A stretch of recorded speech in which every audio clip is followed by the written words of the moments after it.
What we need to stop doing is embracing this culture that has been attacking police and policing.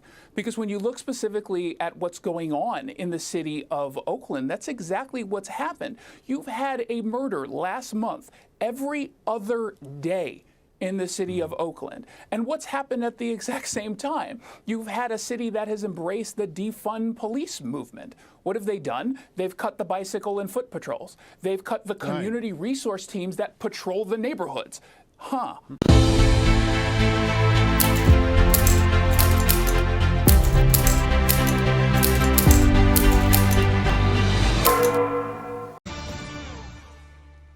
America became a more dangerous place in 2020. Murders were up 30% across the country, led by Democrat-run cities like Chicago, New York, and Seattle. Oakland, California is currently terrorized by an outbreak of random attacks and robberies, and things have gotten so bad that people have started citizen patrols to keep their neighbors safe. But will this kind of vigilante law enforcement save lives or lead to more violence? Joining me now is radio host from Seattle, Jason Rantz. And Jason, basically there are places where you have one day of action, January the 6th, and the world is to stop while we address that, find out who did it. And then there are these other places where violence can just go on day after day, night after night, for months on end, and it's just a normal feature of life out on the West Coast particularly.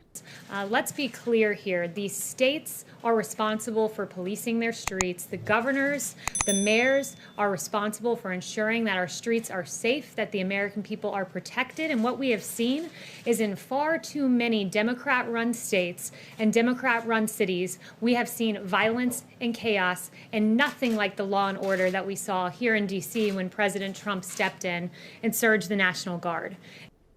Yeah, and it's a sad reality for a lot of people who live in these cities who have to deal with it.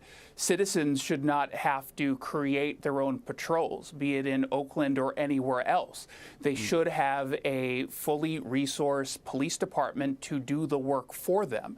This is not safe. On the one hand, I do appreciate people going out into the community, because the more people who are visible, who show up and say they care, the better it is. But these are not folks who are trained. These are people who do not know how to de-escalate, which is exactly what the activist community has been demanding. So unfortunately, it could end poorly for these individuals who obviously are well-intentioned. What we need to stop doing is embracing this culture that has been attacking police and policing.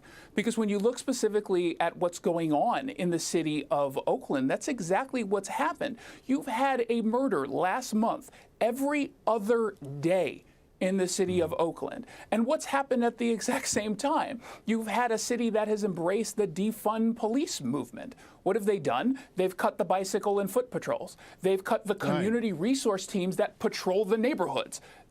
According to recent stats released by the MPD, so far this year, already more than 70 homicides. That's nearly double the number all of last year. Assaults up 24%, robberies climbing 45%, and carjackings up by an alarming 319%. The council ultimately granting the police department an additional $500,000 to bring in officers from surrounding agencies to help police the city. It is the responsibility of governors to protect their states, to police their streets. The police power rests at the state level. And we expect mayors to step up and to do their job, and governors to step up and do their job. And finally, the defund police movement is misguided. It will only hurt the vulnerable citizens of American cities the most. It's sad and it is shameful.